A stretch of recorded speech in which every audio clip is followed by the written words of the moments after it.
Why does a crowded room feel like a threat rather than a community? Why do you find yourself rooting for the villain in the movie just because they represent the silent, solitary peace you crave? For the deeply observant, hating people is rarely about malice. It's not about wishing harm on others. It is a state of profound social exhaustion. It is the byproduct of being hyper-aware of the noise, the hypocrisy, and the endless performance that human interaction requires. The weight of the world. Let's talk about the psychology of people who hate people, or what we call misanthropy. Misanthropy is often a defense of the sensitive. It is a wall built by someone who cared too much, observed too closely, and was disappointed too often. It's not that you hate people, it's that you hate the way people make you feel. The mirror of contempt. To understand this, we have to look at why other people's behaviors trigger such a visceral reaction in us. Projection and the mirror.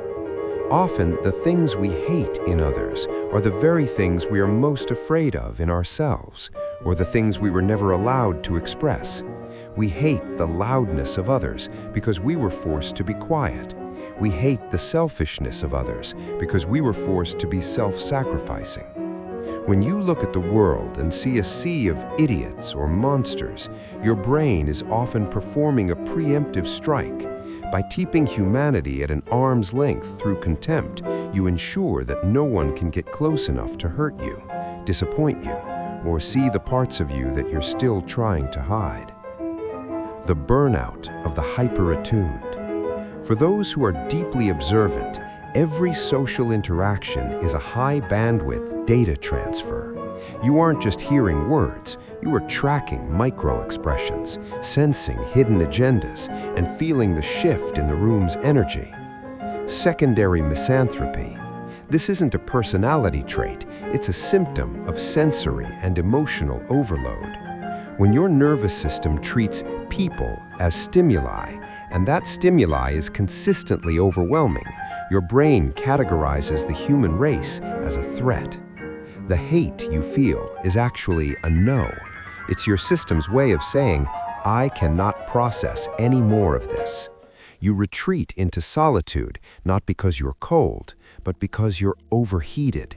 You choose the loneliness of the strong because the company of the many feels like a slow-motion car crash. So how do we handle the curse of misanthropy? The first step is witnessing the exhaustion.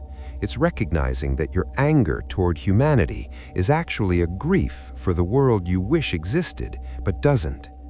Healing isn't about loving everyone, it's about curated engagement. It is the practice of finding your few, the people who don't require a performance. It is setting boundaries so fierce that you no longer feel the need to hate people to keep them away. It is telling the internal watcher, we don't have to fix the world today. We just have to protect our own peace. You don't have to be a lover of mankind to be a good person. You just have to stop letting the noise of others drown out the music of your own soul. For a moment, the black paint on the glass feels like a blanket. For a moment, the world is silent. There is just you here in the stillness. And for the first time, the people are gone, and you can finally be yourself.